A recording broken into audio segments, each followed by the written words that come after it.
I wanna know ya. Cameroon, Guinea-Bissau, Sierra Leone. Gotta let me show ya. Nigeria, Bioko Island, Liberia. I wanna know ya. Cameroon, Guinea-Bissau, Sierra Leone. Gotta let me show ya. Nigeria, Bioko Island, Liberia. I wanna know ya. Let it all hang out. DNA brings cigar people out. The artistic, so gifted. African ancestry gets it. Yes, they black owned for the people. In the roots, they will find your sequel. Genetic test in the process, peaceful. Reunite, multiply with your equals. Black scientists, research it. Invest in that time, you're worth it. Experience feels so perfect. Get on the right path to your purpose. No other in the industry like this. Find your link to a tribe, precise kit. The Mende people, Mendenga, Volanta, the house. I wanna know ya. Cameroon, Guinea-Bissau, Sierra Leone. Gotta let me show ya. Nigeria, Bioko Island, Liberia. I wanna know ya. Cameroon, Guinea-Bissau, Sierra Leone. Gotta let me show ya. Nigeria, Bioko Island, Liberia. I wanna know ya. AfricanAncestry.com. The pioneers in genetic tracing for black people. Since 2003, doing what no other in the industry can do. By tracing your DNA to the present day African country, ethnic group, or tribe. What better time than now to find out where you came from? Order your kit today.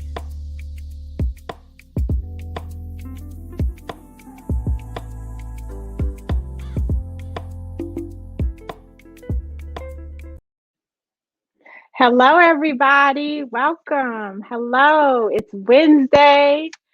It's February. Can you believe it's already February?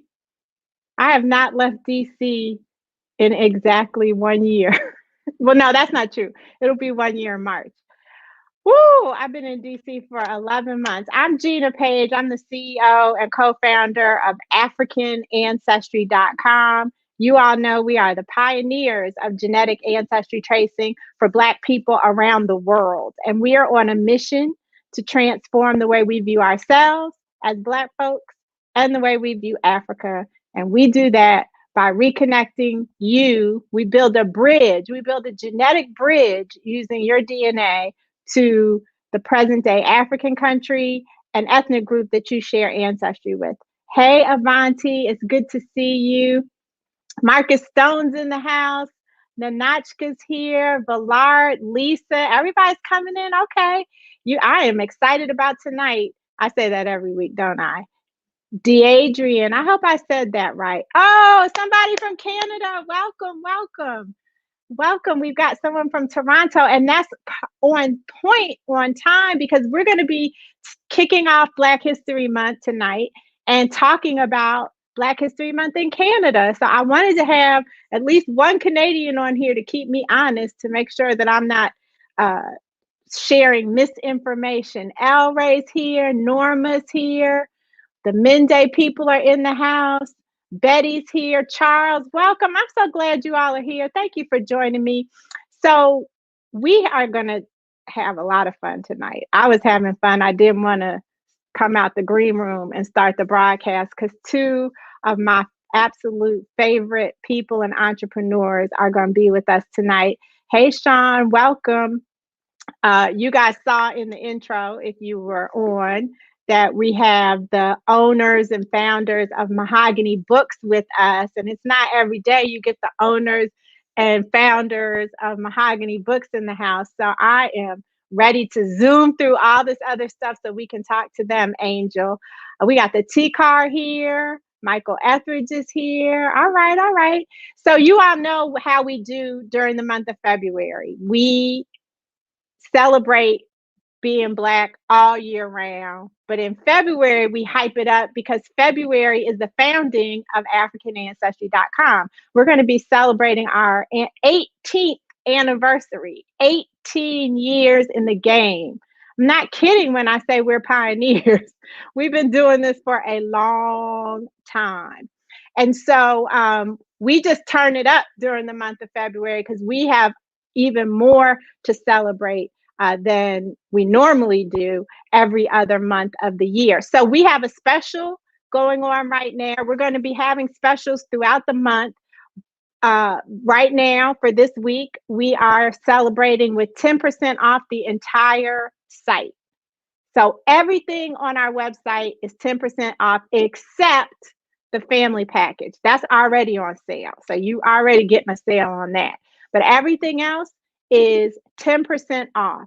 And so I want you, if you've been thinking about getting that pendant, oh, okay, Blair, I need to show. If you've been thinking about getting a pendant, it's 10% off. You can even splurge on the gold pendant for 10% off. Or if you've been wanting an identity box or a test kit, I know a lot of you who are watching have already taken the test. And so you may not need another test kit yet. You may be searching for another family member that you can use to trace another line of your family tree. Whatever it is, you can get it on our site at AfricanAncestry.com for 10% off. You have to use the code. If you don't use the code, you don't get the discount, and you don't get to email us and say, I didn't get the discount. You got to use the code. The code is site-wide. That's the code. What else?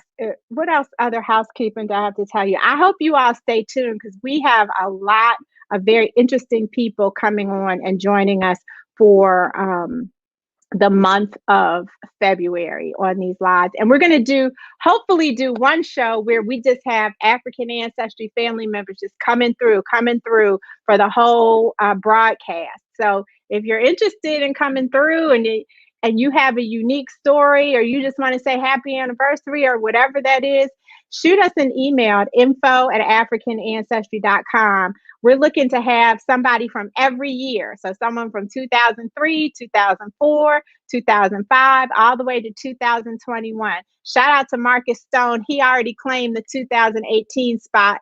So that one is full. Hey, Angel, thank you for being here. Habiba. Okay. Yes, you have a bookstore in Camden, Lie Unique Books. So they're cousins to Mahogany Books. They probably know each other. We got Nicole Taylor in the house. Okay, so that's my housekeeping. Adrian, will you please put in the chat if I'm saying your name correctly? I don't want to keep butchering your name. He's our Fulani, Yoruba, and Akan brother who's joining us from Toronto. I didn't realize that I'm using this new platform for my desk, and whenever I touch it, it moves. So let me be careful. I didn't realize that Canada celebrated Black History Month at the same time that we did. It makes perfect sense. And so I wanted to just share some facts with y'all. Here's the first one. So slavery was officially abolished in Canada on August 1st, 1934. So that is what, 32 years before we were freed. I guess I could say that's the way to say it. Before we were emancipated, the British Parliament abolished slavery. They passed the law a year earlier, but then it didn't go into effect for another year. And so I thought that was an interesting fact. We have so many parallels to Canada that we don't usually explore. The next one, so I thought this was interesting. You know how we have such a history with African Americans and the military here.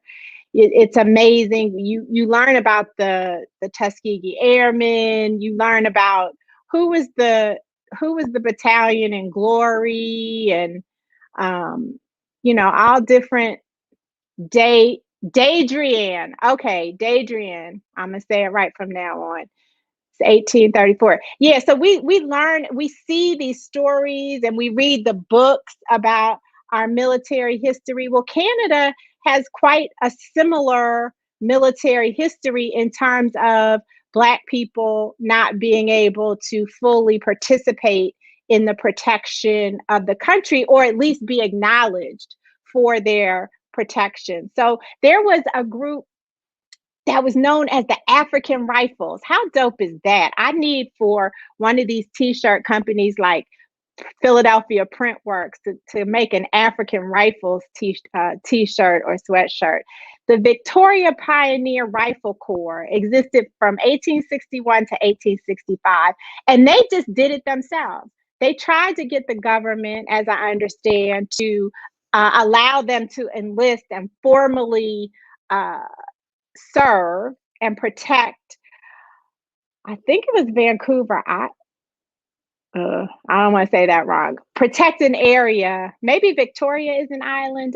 It's some island, and the government wouldn't allow them to. And so they self-funded. They raised their own money from the community and created this volunteer militia unit to protect and serve. We be doing it for folks, don't we? We just take the initiative and make it happen. Okay, Norma, I need to know about Simcoe. Can you put in the chat what Simcoe is about? King Joseph is in the house. Glad to see you're here. Welcome, welcome. Okay, the next one I wanted to talk about now, you guys probably know this. Does anybody know what role Canada played in the Underground Railroad? Put in the chat if you know what role Canada played in the Underground Railroad. I found this fascinating. I think I knew this one, actually. I have to give myself a little bit of credit. But I want to see in the chat if you guys have any idea of the role that Canada played in the Underground Railroad while I'm waiting for y'all to put that in there. It was an integral part of the Underground Railroad. For the estimated 30 to 40,000 people who escaped enslavement here in the United States, it was the last stop on their journey to freedom. So the Underground Railroad was alive and well in Canada. So Dadrian says in 1795, a group of Jamaican Maroons, let me just put it up here, were deported from Jamaica to Nova Scotia, Canada. They lived in Canada from 1795 or 1796 to 1800. That's an interesting fact. We're going to be talking about the Maroons next month for Remember Who You Are here at African Ancestry. And it just goes to show that Black people are everywhere. We were taken, we think about that we were taken to North America, but we don't always think as Americans about the experience that our cousins, our brothers and sisters had in Canada. Thank you, Dadrian, for that. Yes, Angel, Canada allowed us free passage. And Max says a significant role with Josiah Henson. Yes, yes, yes. So you guys need to look up some of these facts and learn more. I mean, there are all these parallels. Anything we can talk about as Americans, we can also find a parallel in up north in Canada, even down to Black History Month. So do you all know, does anybody know, drop in the chat if you know when Black History Month was officially recognized by Canadian government. What year was Black History Month officially recognized by the Canadian government? The name, Lisa says while you are putting that in there, the name was the African Rifles. Lisa, that group. Thanks for stopping through, Angel. Glad to see you here, joining us while you can. Good luck on class. Mary Smith's in the house. Talk about afros. I got a compliment on my hair earlier from our guest. They haven't seen Mary Smith's afro. She is the queen. Okay, nobody answered my question. Well, then I'll just tell you that Black History Month was founded in 1995. So in December 1995, there's a member of parliament. She is the Honorable Jean Augustine, actually the first Black woman elected to Canada's parliament. She introduced a motion that officially recognized the month of February as Black History Month in Canada. And there are a lot of Canadians, that historians and educators and just lay people who love history, who are a part of ASALA, which is the Association for the Study of African American life and history, and they are the founders of Black History Month. So, all right. And then I have one more thing to share. Canada does a Black History Month poster every year, as does Asala. You can't download the poster here, but if you go over onto the African Ancestry online community, you'll be able to download the poster. And every year, the United States Postal Service, issues a Black Heritage stamp, which I think is the perfect segue almost into our next guest, because this year's Black Heritage stamp is August Wilson. And so watch this. August Wilson was a poet, and his poems probably have been, no, wait, he was a playwright. I'm telling it all right. Let me bring them on here. Let me stop. He was a playwright, and his plays have been turned into books and movies and everything else. And I was trying to make a cool segue to my favorite people, but that failed. Let me tell you about Derrick and Ramunda, or Ramunda and Derrick Young. They are my sisters and my sister and brother in the business of being Black. They are the creators of Mahogany Books. They started off with Mahogany Books online, mahoganybooks.com in 2007, to empower people through books. And Ramunda told me really interesting perspective is that she didn't have access to Black books until she got to college. And so by creating an online bookstore, they are able to make Black books accessible to the world. And we love them for that. Now, they did something that was kind of questionable. I have to admit, even I was like, why would anybody open a brick and mortar bookstore in 2017? But they were unbothered. They were unafraid. They were like, we're opening this store. So they went straight to the heart of the Black community in Southeast Washington, D.C., and they opened Mahogany Books bookstore in the Anacostia Arts Center. And it is the coolest place to go and just chill out. Like, you go in there and you want to read. You just want to sit in there all day and read. And then this summer, y'all, amidst the pandemic, let me tell you what, these are some warriors. They are not afraid. They are resisting all the odds. And they're opening a new location, TBD, in or not TBD, they know where it's going to be, but in the area in 2021. So I want to see some hand claps. I want to see some fire. I want to see some Bioko Island flags and some, you're Nigeria? That's right. Derrick? Yes, some Nigerian flags for our cousins, our fam from Mahogany Books. Welcome. What's up? Hey, Bioko Island in the building. Bioko. Hey.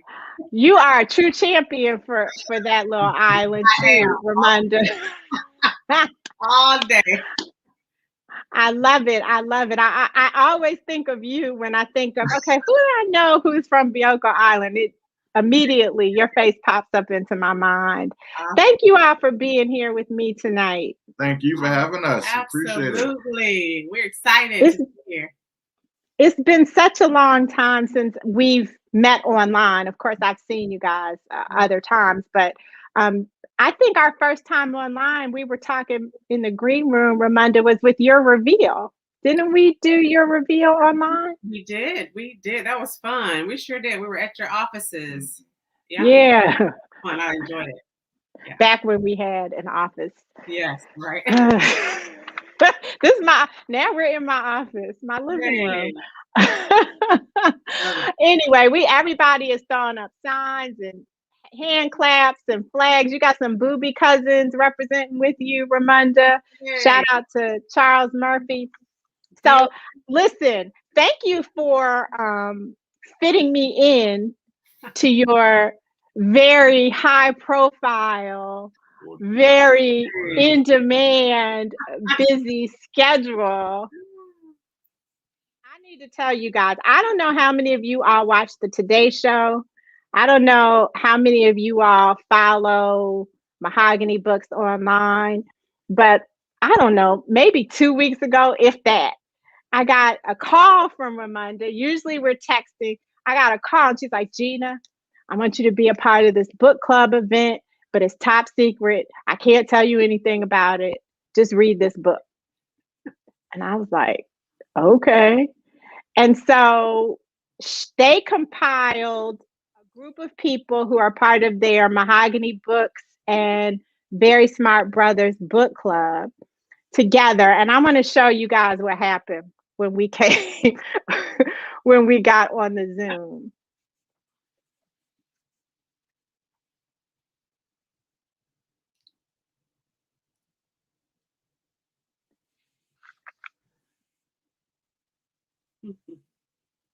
Oh, well, we can't hear it.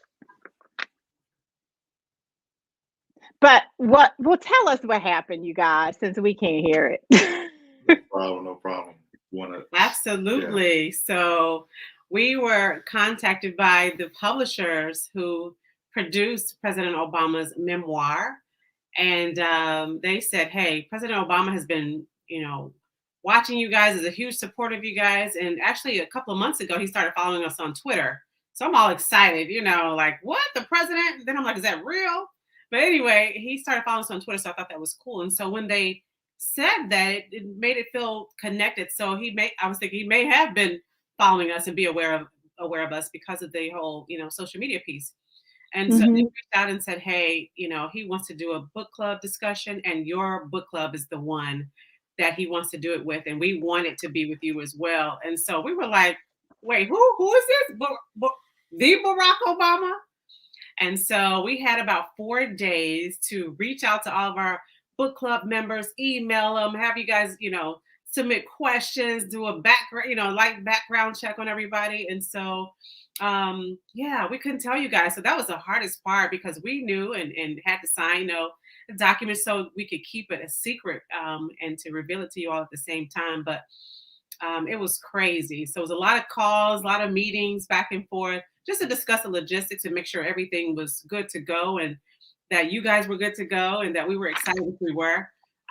But after those 4 days, we went live and you all were all on the screen, just excited. Some people may have like we're talking about a promised land, but who else could be there? So it was funny to hear some people wondering who it could be.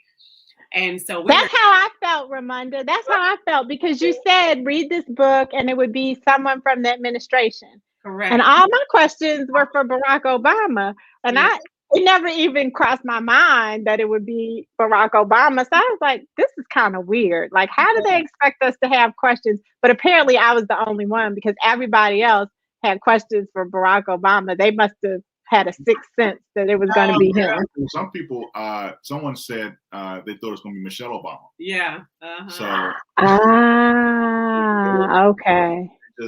So there were people guessing and trying to figure it out, but not everyone knew. Yeah.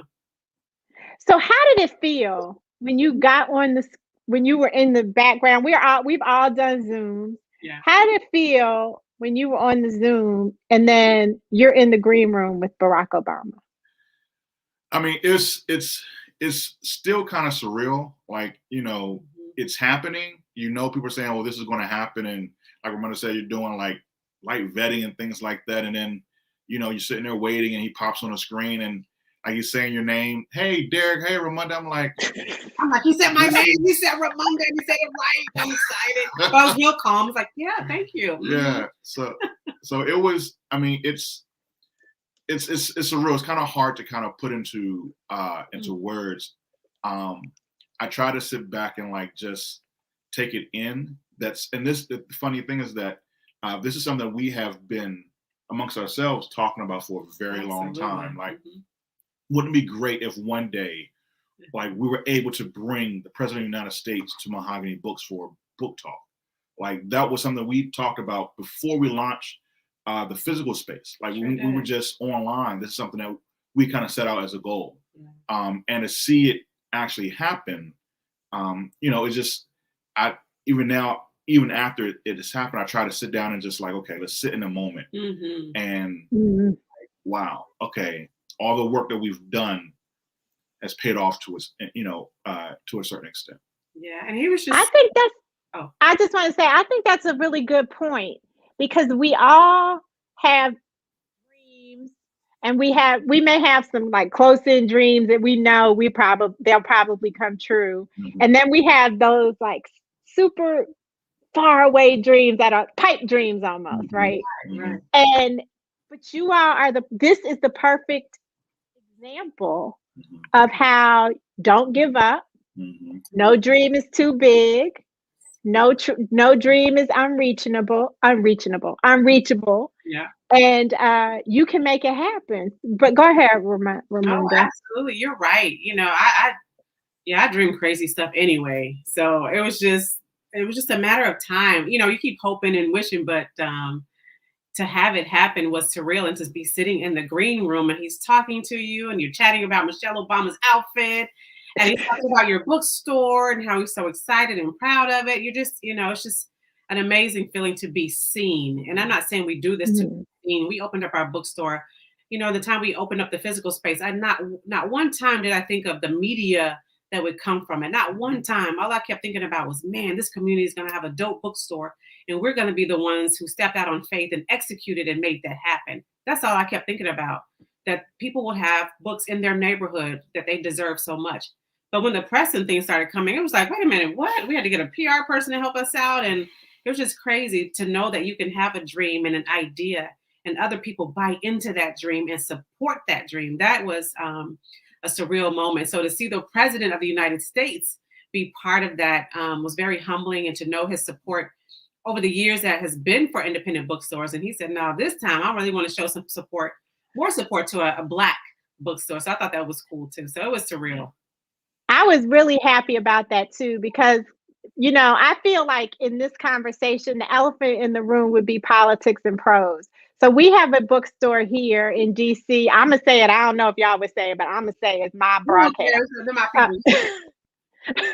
We have a bookstore here in DC called Politics and Prose. It's an outstanding independent bookstore. It has been in the community for a very long time. And I have frequented the bookstore, and it's a what would you call it? Like, it's almost like a staple of the DC literary community. And after you guys opened, I started noticing their book signings, and they were getting everybody. And I was like, wait a minute. Why aren't these people going to Mahogany Books? Why are they going to Politics and Prose? And you explained it to me, and I understood. And then I think over time you started to evolve, so that didn't you all kind of co-partner on some of them? Or we've been on panels with them, and okay, not with them. But we just, they're cool people. We see them across the way, they see us, and we chat sometimes too. So it's just a very cool relationship. They know they're in their sweet spot. We're in our sweet spot, and we don't want what they have, and I don't know, but on the other side, but listen, I want every Black author who comes to DC. I don't care if they're Barack Obama or a new self-published author. I want them all to come to Mahogany Books first. That's what I want. That's my dream. We'll see. And now that you guys have Barry on your team, come on with the Barry. What happened with your did your website go crazy? Wow. Yeah. So it did. Yeah. Which is and everything works out in its way. The way that our business has evolved over time, that every step we've made has prepared us for something, 6 months, a year, 2 years down the line that we hadn't prepared for. But this past summer, with everything that happened, we would not have been able to manage everything that happened yesterday and today, or and to the ease of it, with some of the automation things that we put into place. It really, it would have been crazy if we hadn't made some of the updates that we made. Yeah. But we have an amazing team. I see some people on here now. Renita Lark, our director of customer services, in the building. I see Shout out to Renita. Bioko tribe members, Rosin Lark Bioko. But yeah, he's right. Those moments did prepare us for what happened yesterday and what's happening today. It was amazing. But the business side kicks in too. So we could, a lot of people go on and they host these great interviews and go on TV. But then it's just that fleeting moment. So we were trying to think, how do we, make this something that has legs? And when it has legs like that, financial legs, then we can help other people. We can help our business even more. So it was trying to be smart. And so we put some pieces in place that really could really just highlight that moment for us from a business perspective. So that was exciting to see a lot of those pieces falling into place and on time for yesterday too. So shout out to our marketing guy, Sean. He's not on here, but I'm just want to send him some love if he ever watches this playback. But yeah, so it was good. It was an amazing thing to see and to know we were prepared for it. So preparation, that's another thing. hey. I can't remember the equation, but there's some saying about preparation equals something or other. But y'all were prepared. Yes, opportunity. It's opportunity plus preparation equals success. So you can have the opportunity, but if our website was down, then the success would have been different, right? So you have to be prepared when the opportunity arises, then you can equal that success. So sometimes people are already and planned out, but then the opportunity doesn't arise. So it's both have to equal that success. So I keep that in my personal Rolodex all the time. How do we be prepared? So moments like that can equal success, not on just one front, but on many fronts. So anyway, I can get all hyped up. I'm trying to calm down. I start talking about it. Look, Soar with Ramunda. She's inspirational and motivational and all that. It's Black History Month. I hope that this goes down as the biggest Black History Month you've had so far. And I'm not going to say that you'll ever have, because I want you to have more and more bigger and bigger Black History Months. But what are you all reading for Black History Month? What do you think we should be reading for Black History Month? So I think every person during this time of the year needs to read Carter G. Woodson, Miseducation of the Negro. Mm-hmm. I think Amen. That is just a foundational book. And once you read it, I think it begins to change your mind. Hopefully it doesn't radicalize you too much, but that's all right. It does. But it changes the way you view education and information and how you consume it. And what even people talk to you about during this month. We don't talk about Fannie Lou Hamer or Shirley Chisholm. Like, we just talk about 2 or 3 very specific people every year during this month. And we don't talk. Carter G. Woodson founded, Black History was a week, I think, when he first. Yeah, Negro History Week. Yeah. So to me, I think that is the first book, the go-to book. Okay. My second book is still a oldie but a goodie that is always inspiring to me is Revolutionary Suicide by Huey P. Newton. And come with it, Derrick. Come with it. Yeah, and specifically that manifesto that he wrote in the beginning of the book. It changed my life because it helped me to really think about what it is that I wanted to accomplish. Right. So when we talk about Black history, all these people, they were very intentional, very intent on serving with their life, right? Of living a life of purpose. And that's the book that, for me, helps me think of how I live my life for purpose, so that when my days are gone, I did something that was highly impactful. Okay, I want to drop the mic right there because I was about to say I called you the inspirer and the motivator, but I see that it's happening all through the household. Oh yeah, don't sleep on Brother Young. He be dropping all the time. But he went back in the archives. But I brought out some that a lot of our customers are excited about. Now, of course, we got Barack Obama, Promised Land. Actually, this is a special edition, so. She pulls out the special edition. Show us the special edition. The special edition. Let me just show it real quick. But he autographed one. So we had just a few of these for customers. So I was like, I gotta get one. But of course, a Promised Land. And I really, not even because he was the president of the United States, but a lot of times I wondered when he was in office how cool and calm and collected he was when I was looking at the TV, wanting to cuss somebody. I mean, it was so many emotions, right? Because you saw some Right. scenery that was happening. But that to read A Promised Land and kind of peel back the veneer of who he was, and I mean, he used profanity throughout the book, and I was like, wow, that's the president. But you really got to see a wide range of emotions, and I thought that was something very endearing to me. It made him more human to me.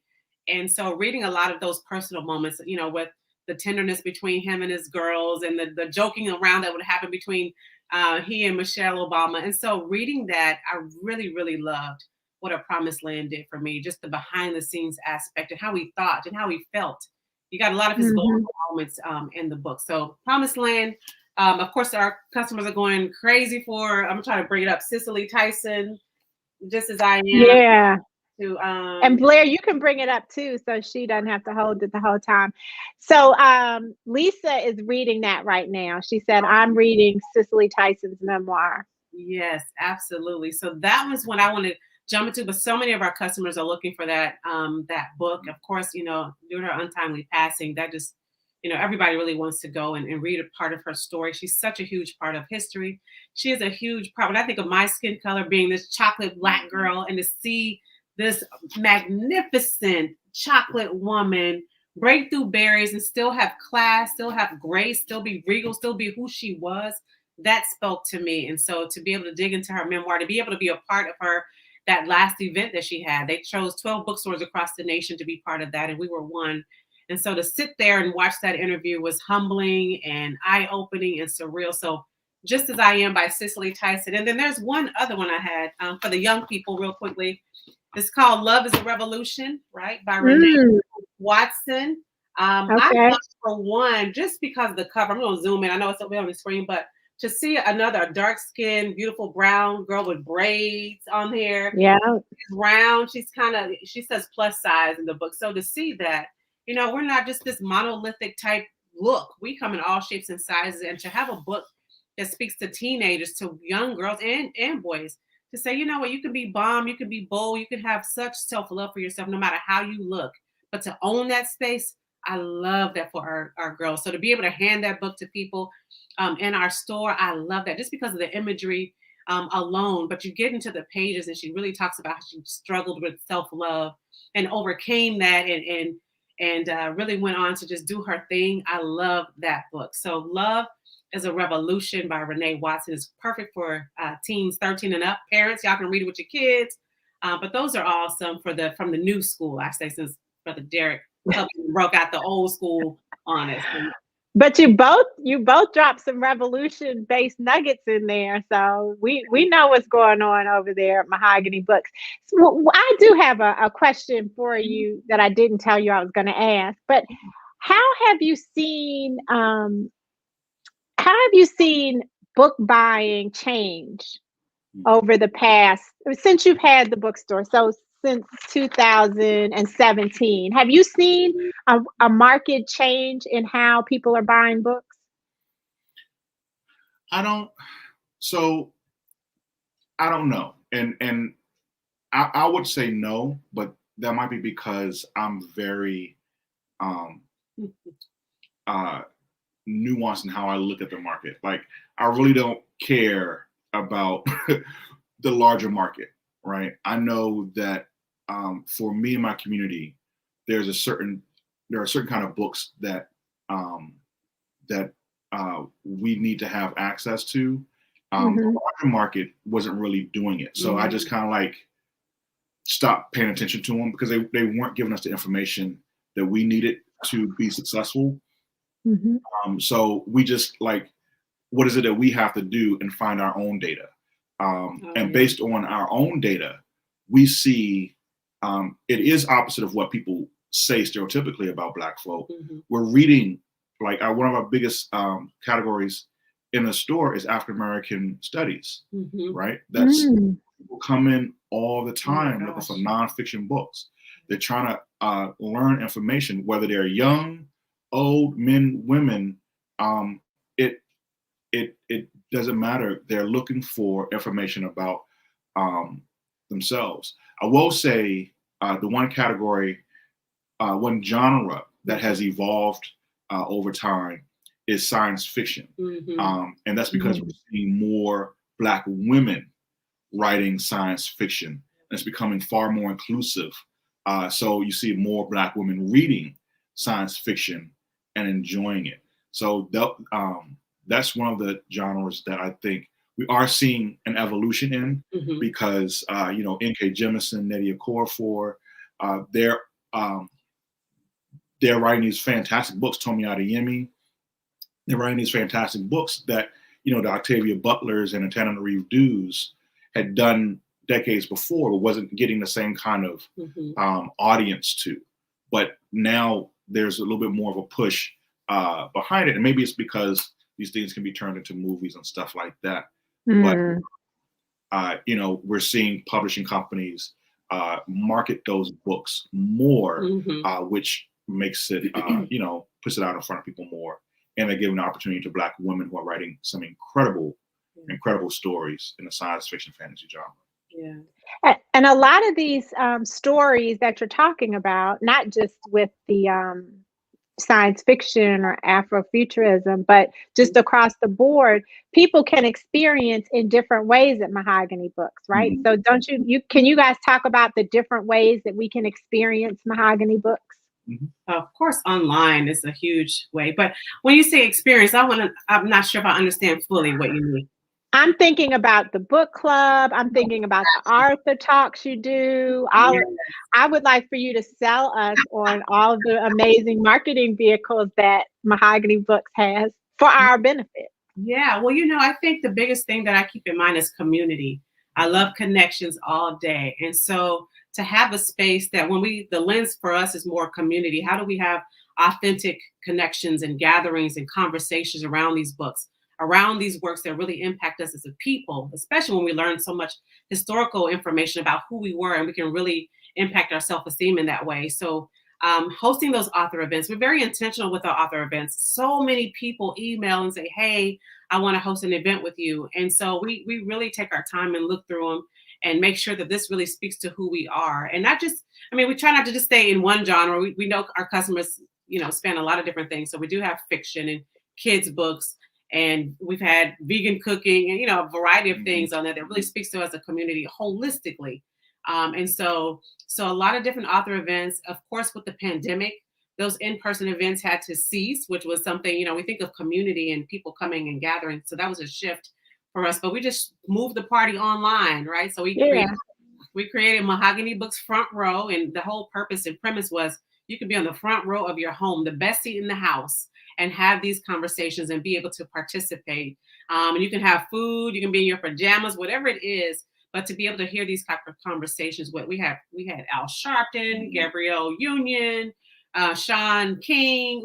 It's amazing to see the people we've had over this past year in the pandemic. But again, those experiences are important to us, especially our people are at home isolated and there's no opportunity to create community, right? And we thrive in community. Black people, we've been a communal people all our lives. When we talk about our tribes, when we talk about our villages, that's who we are. And so to kind of have that taken away from us in this isolation, that Mahogany Books Front Row piece was an opportunity to kind of step in that gap and keep those conversations and that community going. So that's what we did in the pandemic. But we've hosted poetry writing workshops. We've hosted financial seminars, everything. We want to be educated in all facets of our life. And so why not have a space and be the conduit to do those type of exchanges? So that's important to us. Kids, books, drumming, we've summer reading, all those kind of things that speak to us as a community. When you're the boss, honey, you can do what you want. You can create the program. I know.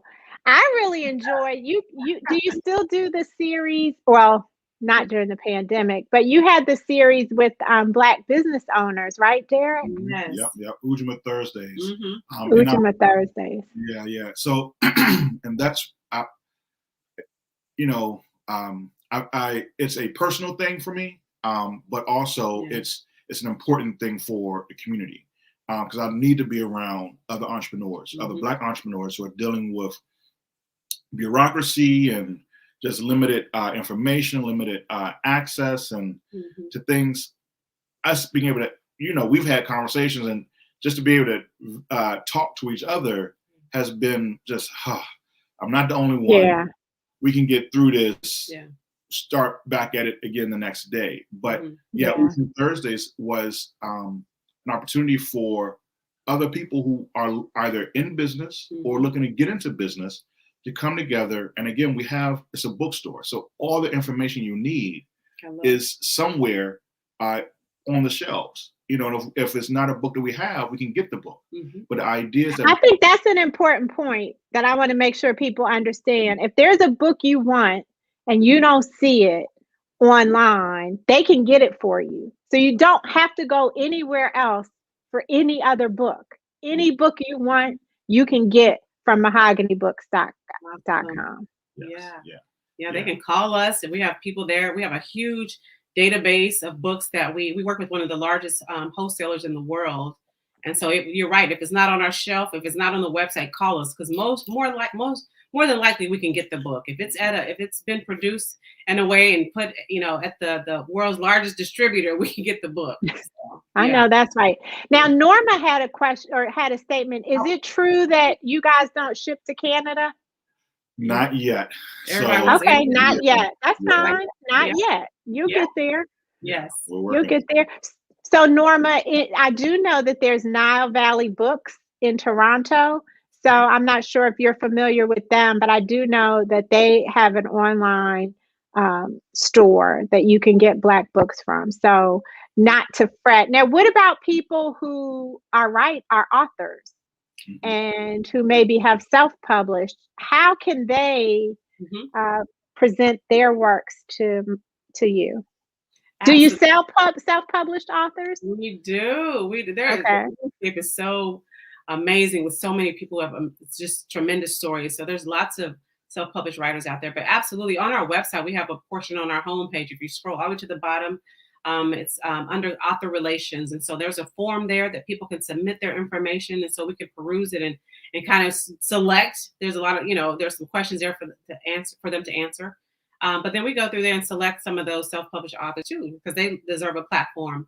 It was a lot easier when our store was open. We had them twice a month. We would have a self-published author in our store, and they can invite their friends, family. We had the space set up for them. So it was really cool to see that and encourage that. So yeah, it's there still. They can submit their information. And when we open up fully, we'll continue to have some more of those in-store events that celebrate self-published authors in that way. But yeah, author relations on our mahoganybooks.com website is where you'll have the submission info. Okay, cool. Well, I don't want to keep you out here all night. I know you probably have, your website has probably been going as we're sitting here. At least I hope so. I want everybody. So I did not mention this, but we are officially partners with mahoganybooks.com. And a few years ago, we collaborated with them to create a book list, the Get Rooted book list. And so that is a list of books that focus. We have books on culture, we have books on country, and we have books on a book list on consciousness. Absolutely. So you already, Derrick came out the gate talking about consciousness. So that part of the list is fire. But I want to thank you all for partnering with us and continuing to be my partners in the business of being Black, and just for representing. Derrick, you talked about how you don't care what the mainstream is doing. I don't care what the mainstream is doing either. So whenever I'm asking a question, I am most curious about how it's impacting us as Black folks. And so you guys are leading the way. We got to lift you up. We got to support you. African Ancestry has your back. The African Ancestry family has your back. If there is a random hater out there, they are random, and they can go sit down somewhere, because you guys are doing the damn thing and you're doing it for us. And we appreciate you and we love you for that. Thank you, sis. We love you too. Thank you for this opportunity to come on and chat with you. We love us some Gina P, some Gina Page. But yeah, thank you. Absolutely. Everybody, listen, if I haven't said it enough, please go to mahoganybooks.com. Shout out to Ty. She just referred some authors to your site. Shout out to everybody who put their books in the chat. We had Chancellor Williams referenced in here. We had there was somebody else. I was like, oh, y'all bringing out the Hecklers. Yeah. But this isn't Shake On to Drop was referenced in here.